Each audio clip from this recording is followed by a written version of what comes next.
del desarrollo también nuestro, porque yo todavía no era experta en el desarrollo del conocimiento, pero sí en las necesidades generales de los niños.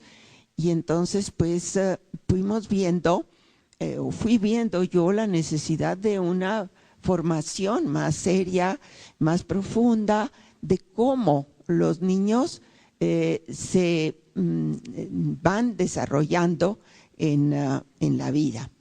Me tocó entonces volver de nuevo a Europa y desarrollar unos estudios que me dijeron, pues te tienes que ir a Suiza porque es donde está más desarrollado los estudios de cómo los niños evolucionan en el conocimiento, específicamente ya después de todos los conocimientos que teníamos en desarrollo físico, emocional, social.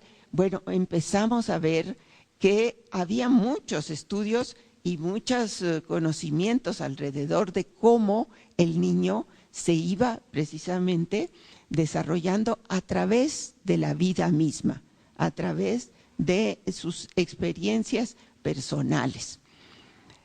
Y ahí pues estudiamos la psicología psicogenética y teníamos como profesores básicamente al profesor Piaget, que estaba entonces investigando muchísimo sobre los niños que él había comenzado a estudiar con sus propios hijos y había visto cómo los niños iban descubriendo el mundo, cómo iban aprendiendo y cómo se iban encontrando diferentes momentos, diferentes etapas que caracterizaban a los niños.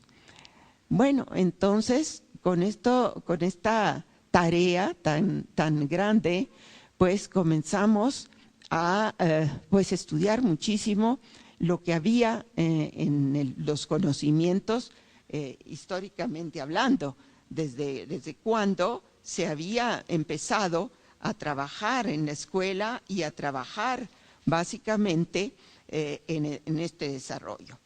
Aquí encontré una cosa que quiero leerles porque fue para mí la guía mayor de toda mi carrera posterior. Y fueron unos escritos que hizo Jean-Jacques Rousseau desde 1730, cuando él vivió. Imagínense que de esto hacía pues más de 200 años y sin embargo no los habíamos tenido en cuenta. Estas palabras dicen así: toda enseñanza, si se quiere enseñar realmente, si se quiere enseñar realmente algo, debe de responder a la curiosidad y a las necesidades del niño. Fíjense que nunca habían hablado de esto, aunque Rousseau lo había hablado tantos años antes, no se había seguido esto y se seguía enseñando de una manera pues completamente, digamos, rígida y basada en lo que entonces inclusive llamaban que el conocimiento, y así lo decían, ¿verdad? Y ustedes seguramente lo han oído, decían, la letra con sangre entra. Como ustedes ven, ¿qué quiere decir esto?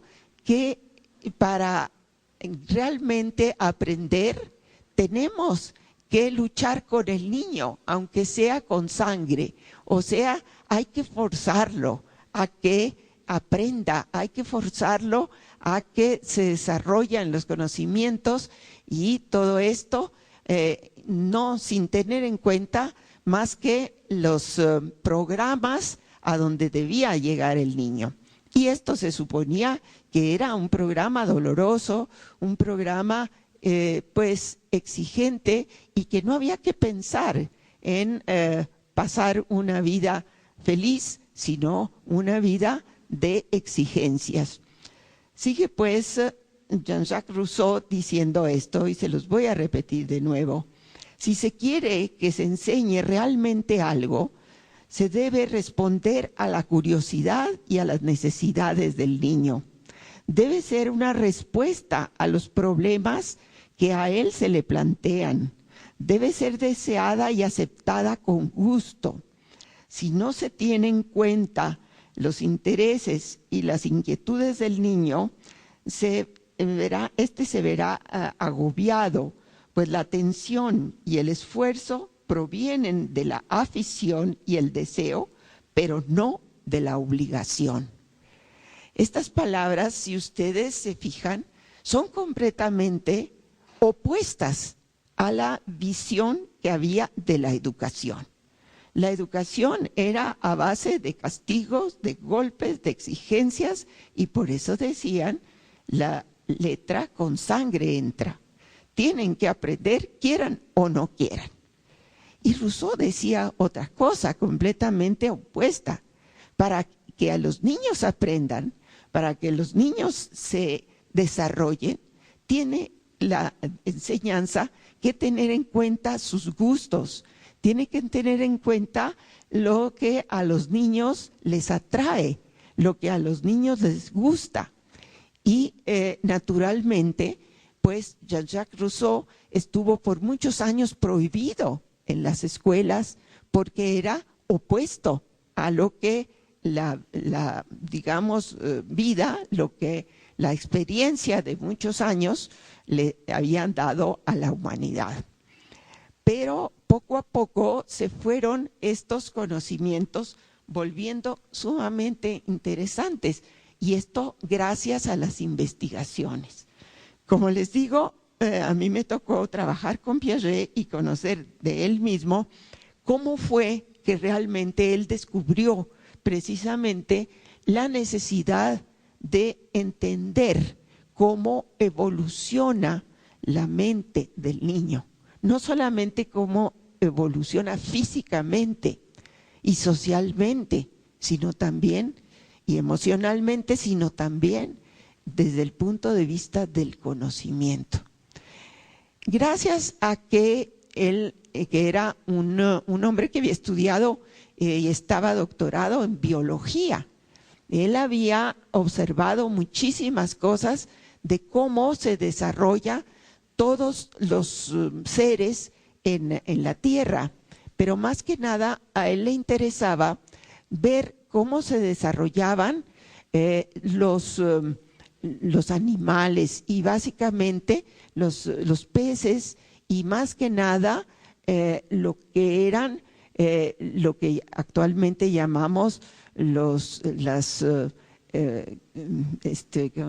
se llaman?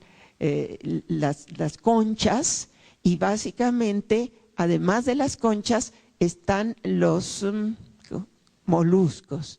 Bueno, pues fíjense que él, como vivía cerca de un lago, en Suiza hay lagos por todos lados, se había dedicado a ver cosas interesantes. Por ejemplo, él vio que cuando bajaban, porque pues para formar un lago venía el agua pasando por muchos diferentes en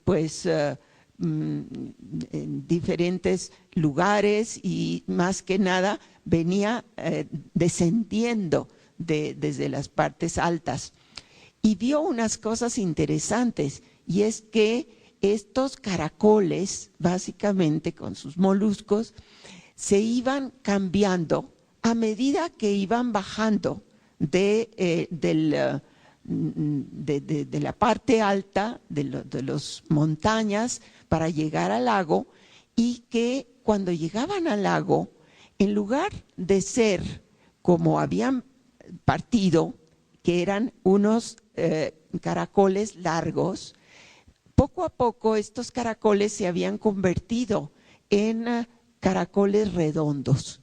Entonces él examinó todo esto y vio con muchísimo cuidado por qué se volvían redondos. Entonces descubrió que los animales se van adaptando a lo que están viviendo. Y entonces ahí comenzó a ver él que esto era una adaptación física, pero que la adaptación física tenía que acompañarse de conocimientos. Entonces,